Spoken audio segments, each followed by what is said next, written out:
तर आज मुंबईसह राज्यभरामध्ये मागी गणेश जयंतीचा उत्साह पाहायला मिळतोय। पहाटेपासूनच ठिकठिकाणच्या मंदिरामध्ये बाप्पाची विधिवत अशी पूजा अर्चा केली जाते। आपल्या लाडक्या बाप्पाचं दर्शन घेण्यासाठी भाविकांनी पहाटेपासूनच गणपती मंदिरामध्ये दर्शनासाठी रांगा लावल्या।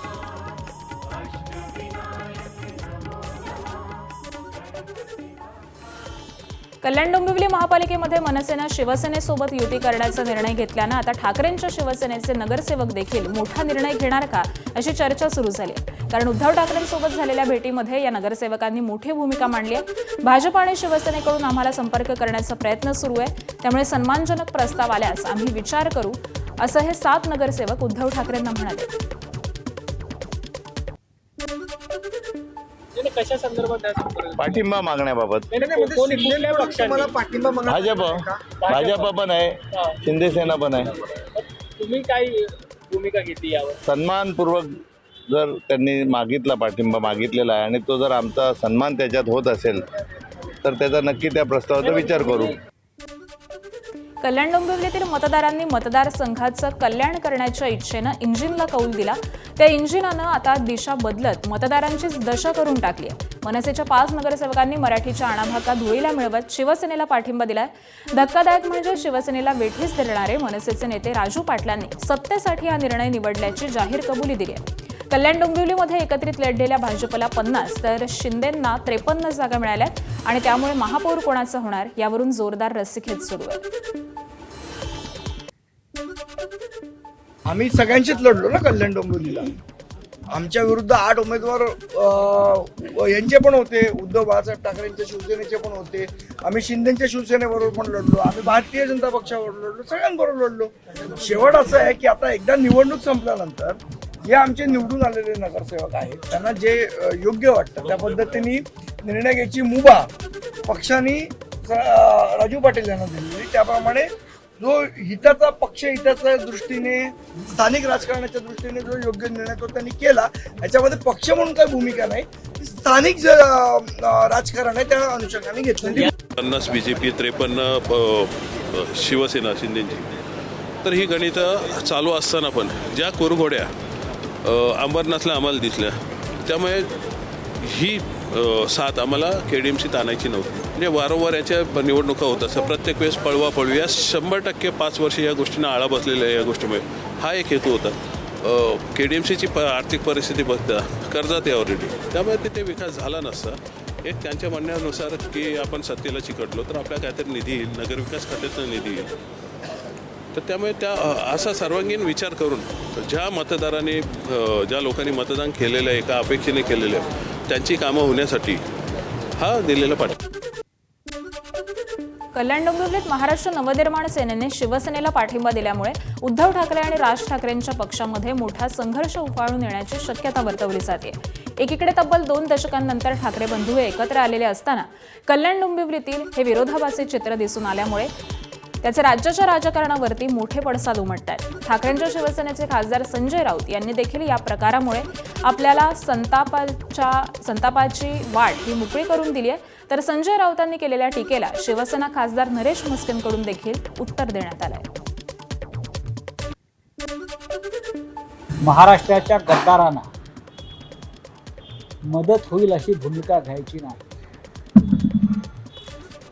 सत्ता येते आणि सत्ता जाते, आम्ही सत्तेसाठी हपापलेले लोक नाही।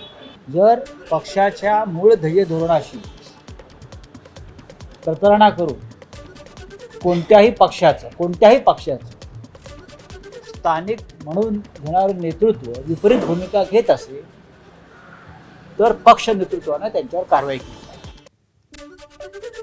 कल्याण डोंबिवली ठाकरेंची शिवसेना आणि मनसे एकत्र लढली, त्यामुळे स्थानिक पातळीवरती निर्णय झाला असं सांगून हा विषय संपत नाही अशी प्रतिक्रिया मनसेनं शिवसेनेला पाठिंबा दिल्यानंतर संजय राऊतांनी दिली। तर मनसे नेतृत्वानं कारवाई करायला पाहिजे असंही ते म्हणाले। काँग्रेस पक्षाचे 12 नगरसेवक आणि भाजपबरोबर असंग करतात अंबरनाथला, त्यांच्या पक्षानं ताबडतोब पक्षाच्या ध्येय धोरणाशी प्रतारणा केल्याबद्दल त्यांना पक्षातून काढून टाकलं। ही एक राजकीय व्यवस्था आहे। फक्त स्थानिक पातळीवरती निर्णय झाला असं सांगून हा विषय संपत नाही। शिवसेना आणि मनसे हे एकत्र आहे, त्याने एकत्र निवडणूक काढलेली आहे. अशा वेळेला कोणी एखाद्या चिन्हावर निवडून येऊन बिडूपुड्या मारत असेल तर त्या संदर्भात त्यांच्या पक्षानं आणि नेतृत्वानं एक भूमिका. पुणे जिल्ह्यामध्ये आंबेगाव पाठोपाठ मावळ तालुक्यात देखील दोन्ही राष्ट्रवादी स्वबळावरती लढणार हे आता स्पष्ट झालंय.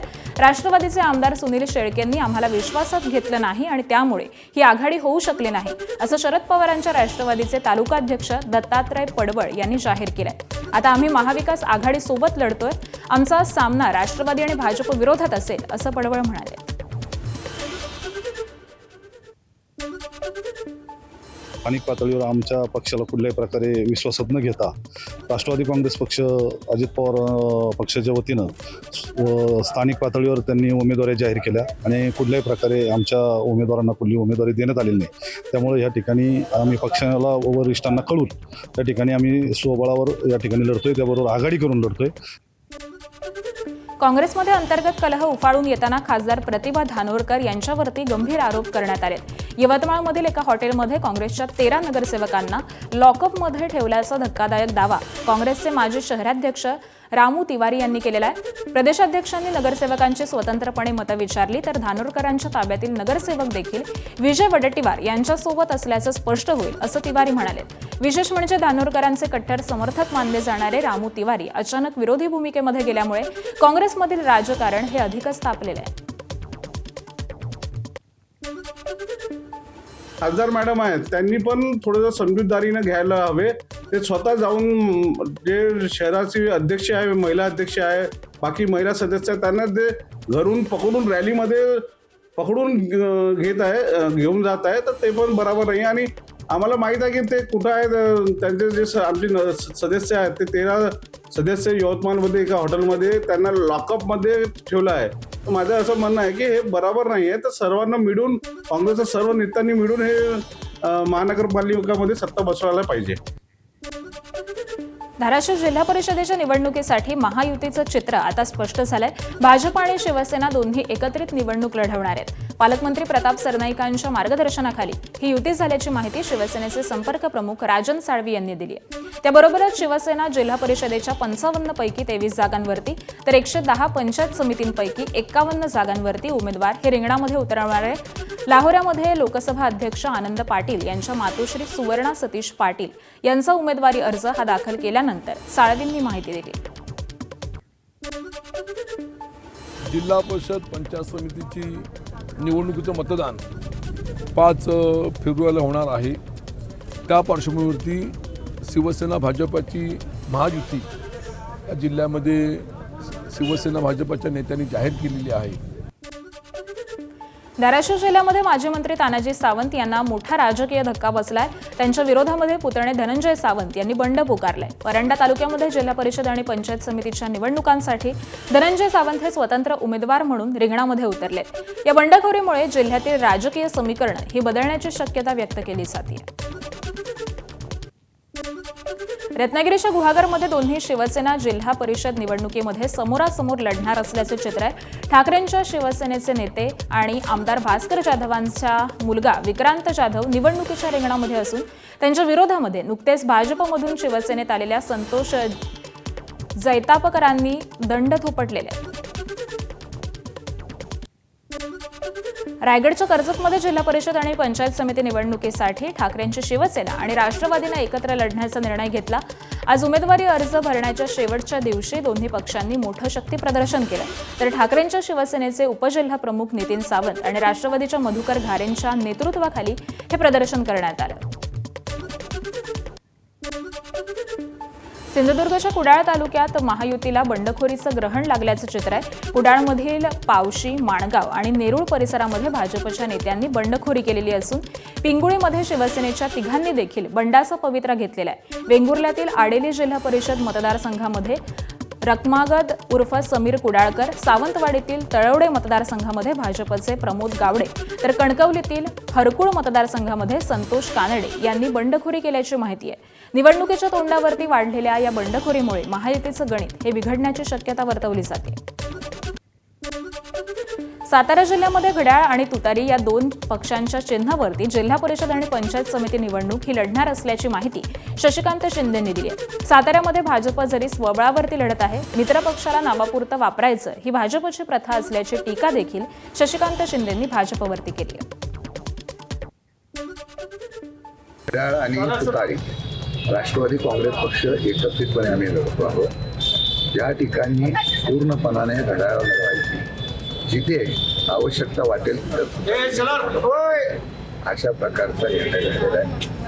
बहुतेक ठिकाणी एकमताने आपण चांगल्या प्रकारच्या उमेदवार उभे केलेले आहेत आणि मला वाटतं की चांगल्या उमेदवारांनी चांगली लढत या सातारा जिल्ह्यामध्ये निश्चित पाहायला मिळेल. सातारा जिल्हा पवार साहेबांचा, चव्हाण साहेबांचा आणि एक पुरोगामी विचाराचा जिल्हा म्हणून परत एकदा या जिल्हा परिषद पंचायत समितीला दाखवून देण्यात आम्ही सर्व एकत्रितपणे प्रयत्न. जिल्हा परिषद आणि पंचायत समिती निवडणुकीच्या पार्श्वभूमीवरती छत्रपती संभाजीनगरच्या फुलंब्री तालुक्यातील काँग्रेसमधील वाद हा समोर आला. तिकीट वाटप करताना निष्ठावंत कार्यकर्त्यांवरती अन्याय झाल्याचा आरोप करत संतप्त काँग्रेस कार्यकर्त्यांनी खासदार डॉक्टर कल्याण काळेंच्या जनसंपर्क कार्यालयामध्ये राडा केला. या प्रकारामुळे काँग्रेसमधील अंतर्गत गटबाजी ही उघड झालेली असून निवडणुकीच्या तोंडावरती पक्षाची मोठी नामुष्की झालेली आहे.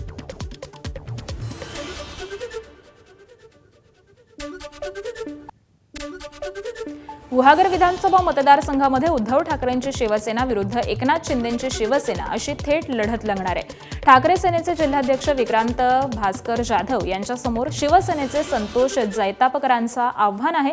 भाजपकडून उमेदवारी न मिळाल्यामुळे 2 दिवसांपूर्वी भाजपला रामराम ठोकत जैतापकर यांनी शिवसेनेमध्ये प्रवेश केला.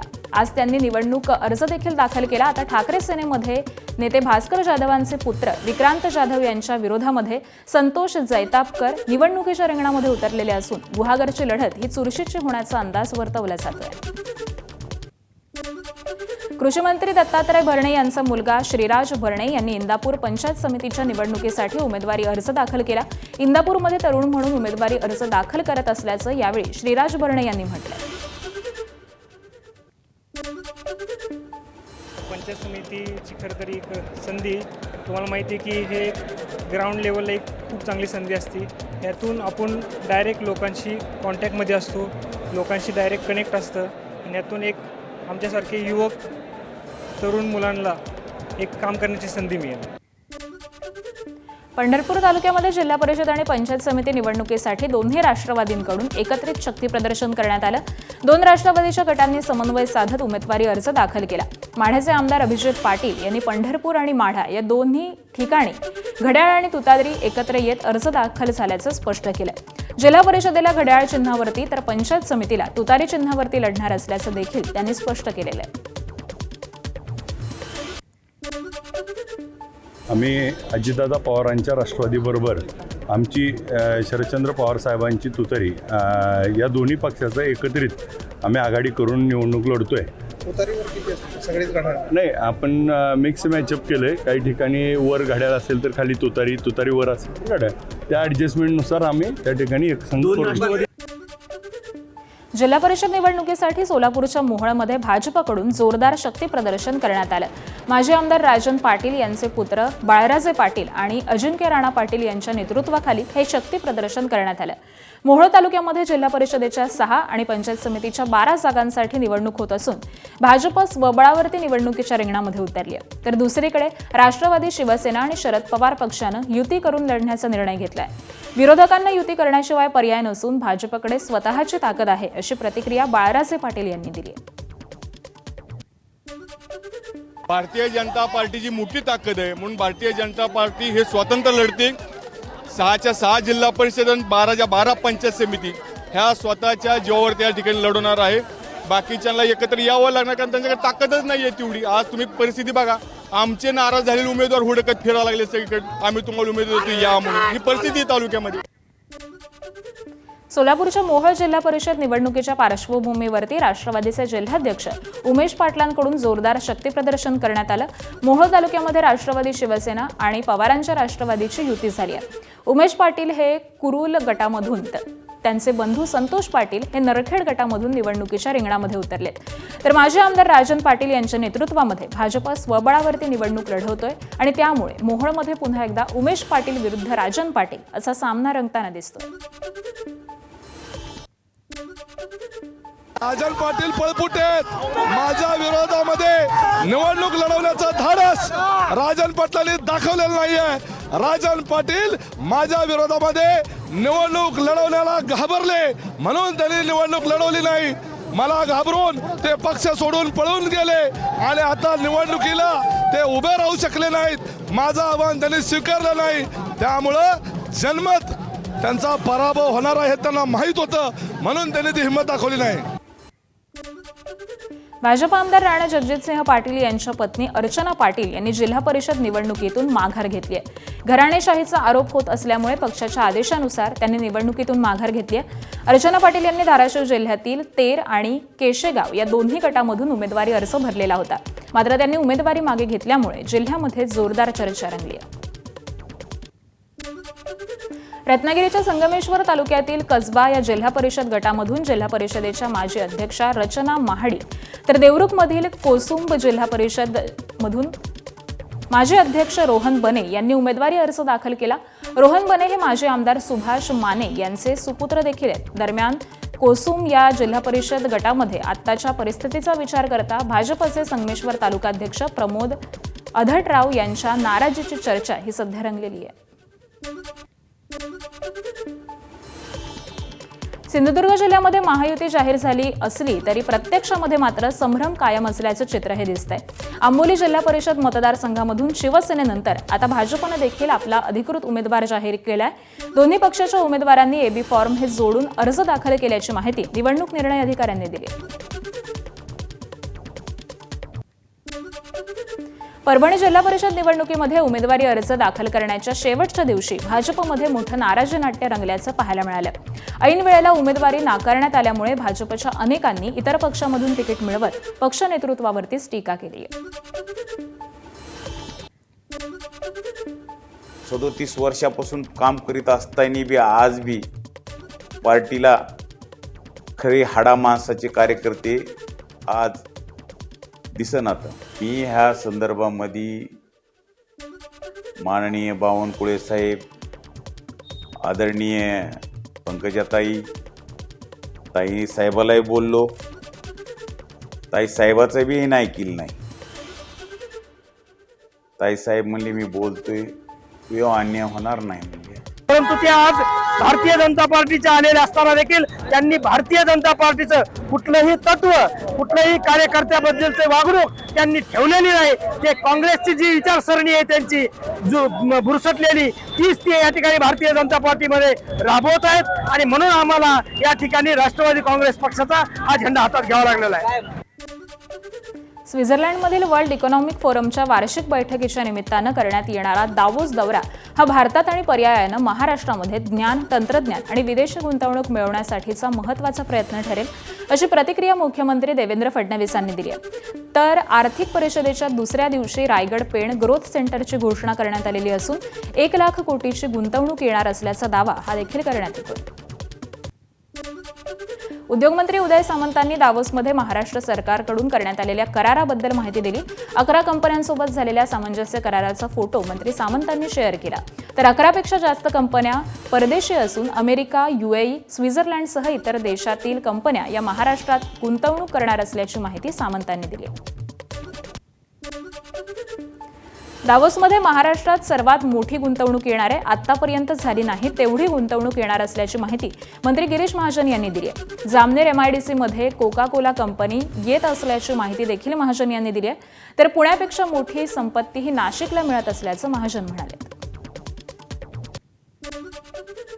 कोका कोलाचा एक प्रोजेक्ट त्या ठिकाणी जामनेरला येतोय. बऱ्याच दिवसापासून 4-6 महिन्यापासून माझं त्यांचं बोलणं सुरू होतं.